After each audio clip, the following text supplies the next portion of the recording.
All right. First of all, thank you to Rick and Terry for putting up with us all this evening.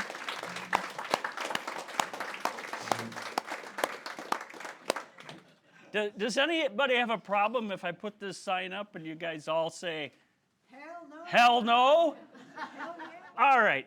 14 years ago, I ran against Rob Swearingen. 14 years ago, one of the biggest issues in that election was school funding. Now, 14 years later, what is one of the biggest issues in this election? Still school funding.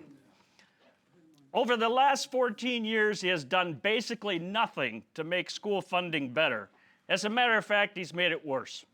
He has continually voted in support of voucher schools that siphon money away from our public schools here in the Northwoods. 14 years ago, I was a new member to the Rhinelander School Board. Over the years, I've seen the schools in the Northwoods have to take cuts after cuts. Schools up here and across this state have had to go to referendum to have you vote to increase your own taxes. The citizens up here in the Northwoods love their local schools, and most have chosen to take that step, increasing their property taxes because representatives like Swearingen refuse to do their job. So why am I getting into this race? I have had enough of watching Swearingen and the Republicans in Madison not do their job. It's time to move on from school board to the assembly, where the decision on school funding and so many other important issues to Northwoods are made. And I'm going to plagiarize a little bit of the song from the musical Hamilton. I want to be in the room where it happens, the room where it happens. I want to be in the room where it happens. All right. That's Aaron Burr singing that, right? In Hamilton? Okay. When I looked at how the 34th has changed, now being just Oneida and Vilas County, when I see all the people involved in protest movements, when I saw how Chris Taylor won Oneida and Vilas County, I finally saw that I could win this race. Let me correct that. I saw how we can win this race.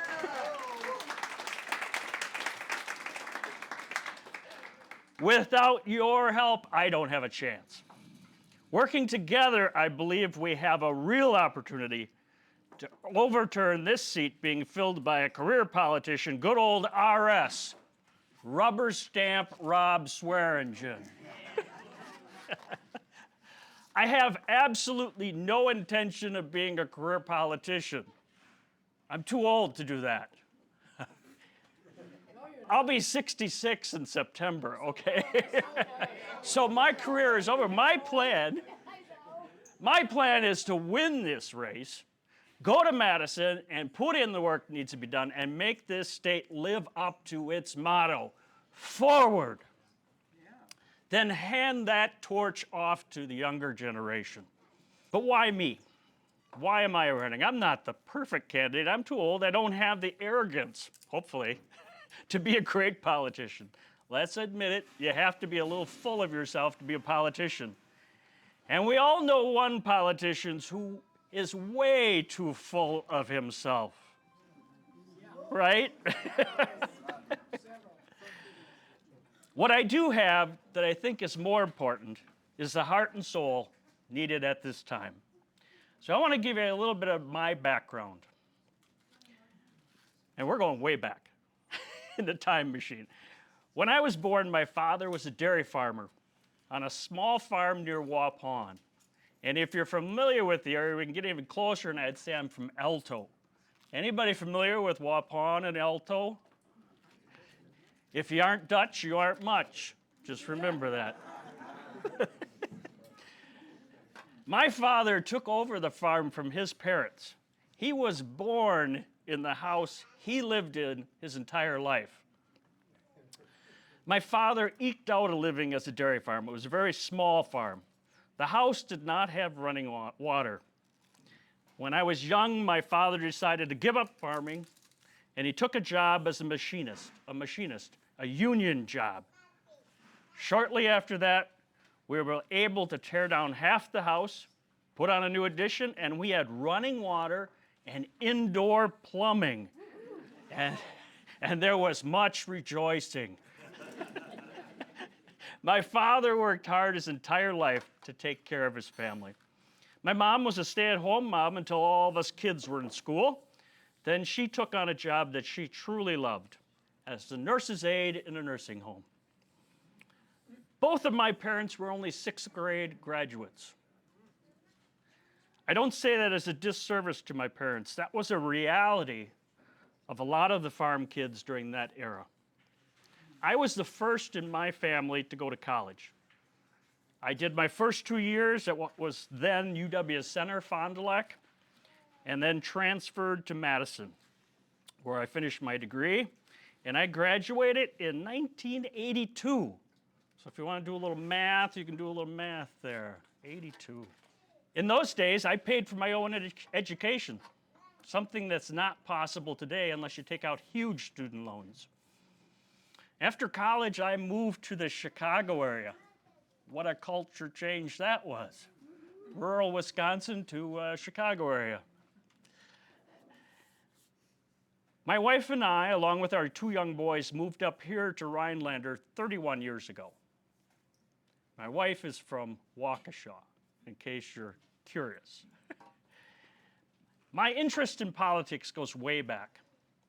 I can remember watching Richard Nixon talking about mining the Bay of Tonkin during the Vietnam War. I remember Watergate. Squeaky Fromm attempting to assassinate Ford, bringing back some history. And my favorite president, Carter. In high school, we had a political science class, and that cemented my following of politics to this day. So thank you, Mr. Collins, who was the teacher. That interest got me to run for this office 16 years ago against Dan Meyer. If you're into the old politics, I ran against Dan Meyer his last 2 years, his last term. After that loss, I was told to get some experience. So I ran for school board and I won. I was serving on the school board when I ran against Swearingen 14 years ago. So the first year that Swearingen ran, I ran against him, and there was also 2 independents that ran during that election. Well, he got all his money from the Tavern League, so he was able to outspend me very easily. When I ran against Dan Meyer all those years ago, it was because I saw an out-of-touch assembly representative not doing the job needed for the Northwoods. I see the same thing with Swearingen, an out-of-touch representative not doing what's needed for the Northwoods. Swearingen has been Robin Voss's lackey for so long, I don't think he knows what to do. Now that Robin Voss is going to retire, how will he know how to vote on bills without Voss there to tell him? The biggest problem with Swearingen is that he's more concerned about his keeping his job than really helping the people of the Northwoods. When you look at his voting record, you will see 2 glaring things. He's anti-worker and he's anti-public schools. He voted for the right to work law. That law sounds wonderful, right to work, doesn't it? Well, it's not. It's designed to destroy unions and union membership. And in his 14 years, he has never voted to raise the minimum wage. On school funding, he has voted only for minimal increases in school funding and special education, not even close to keeping up with inflation. At the same time, he continually votes for expanding unaccountable private voucher schools. Do you know how many voucher schools there are in the 34th Assembly District? 0. For years, there were 0. Starting this fall, there will be 1. Nativity Catholic here in Rhinelander will be becoming a voucher school. Rhinelander School District alone loses $230,000 to private voucher schools. So in the 34th, with all the schools, the total loss to voucher schools would probably be in the $1 million range. Money that's taken from the schools that he claims to represent and sent to private, unaccountable voucher schools. He is voting directly against what is best for the schools and families he represents. And we reelect rubber stamp Rob Swearingen again and again.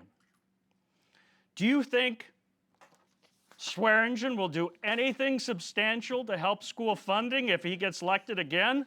No! Hell no.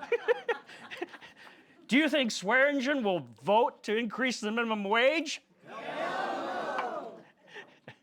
The only thing Republicans know how to do is cut taxes. That sounds great, except most of those tax cuts go to the wealthy and corporations. We usually get the crumbs. I proudly pay my taxes because I know my tax money goes to fund our schools, our roads, fire protection, police protection, Medicare, Medicaid, Social Security, and all the services that we take for granted. Yes, a small percentage goes to help those who are less fortunate, but nothing compared to the tax breaks we give billionaires and corporations. Drives me mad that the wealthy and corporations think they don't need to pay their taxes. In my opinion, one of the most patriotic things you can do is pay your taxes. When they cut the taxes at the state level, the money to run our schools has to come from somewhere. That somewhere is your property taxes. Your property taxes continue to go up because Swearingen doesn't do his job. A lot of times the problem with Swearingen and the Republican Party is not what they do, but their lack of action on so many issues. Affordability is a growing problem, and what do? Absolutely nothing. Do you think Swearingen will do anything to help affordability in housing, medical insurance, or daycare if he's reelected? Hell no! Swearingen has shown again and again that he doesn't care about the environment. Do you think you can trust him to protect our lakes from wake boats? No! There is so much we can do. We just need a representative in Madison that is willing to do something. Citizens United gave corporations the ability to give massive amounts to political campaigns. We throw up our hands in the air and say, what can we do? Have you ever heard of the Montana Plan? Yes. Some of you have. The Montana Plan uses the state's authority to define what powers corporations get and stops giving them the power to spend in our politics. We need a Wisconsin plan.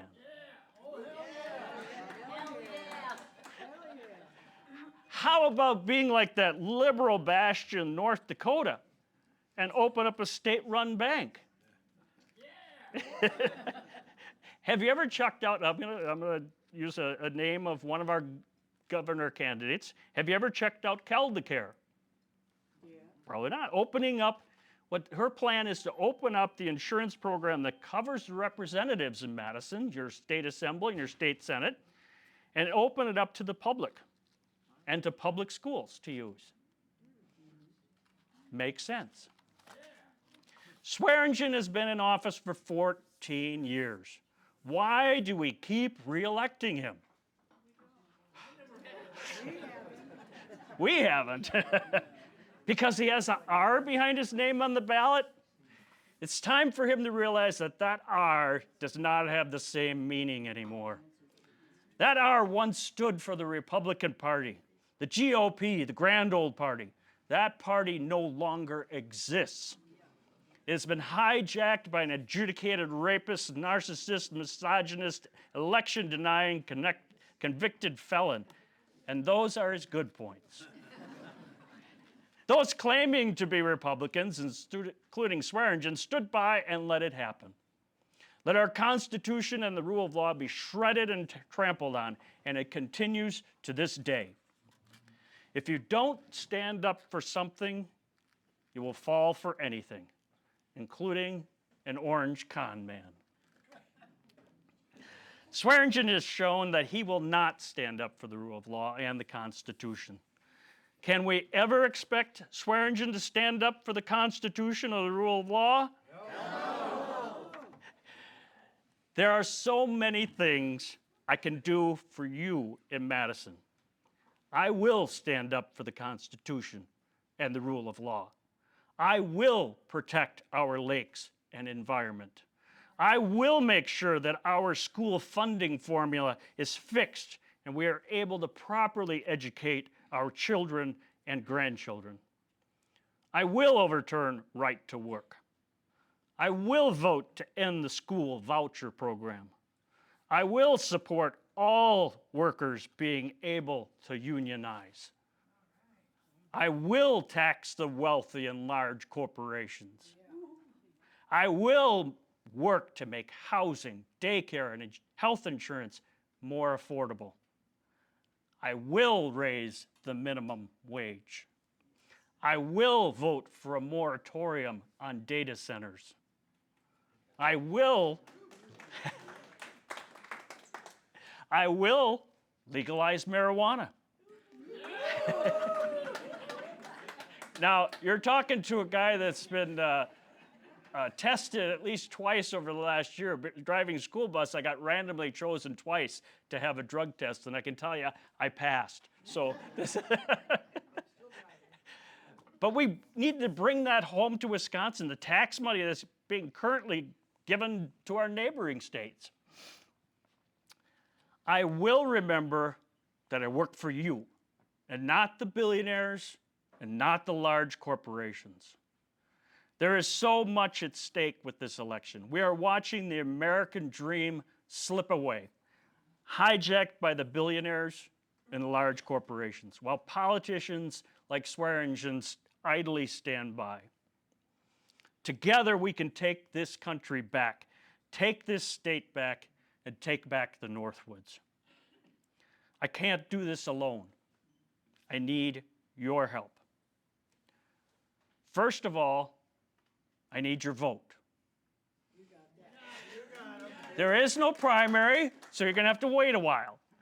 You got to wait till November. That's good and bad. It's good to have a primary. You get a little more press, but it also saves a lot of money, so to speak, on the campaign. Secondly, it does take money to run a campaign. And I will not be taking any corporate or PAC money. So any amount that you're able to give is greatly appreciated. I just want to remind you there is a limit. Okay, you can only give me $1,000. Now you can do that twice. You can do it before the primary and after the primary. So if you're so involved, you really want to do that, go for it. It's also going to take a lot of boots on the ground. We need door knockers, volunteers for parades, volunteers to make phone calls. So please sign up to volunteer and note how you're willing to help our campaign. Because together we can win this race. Thank you.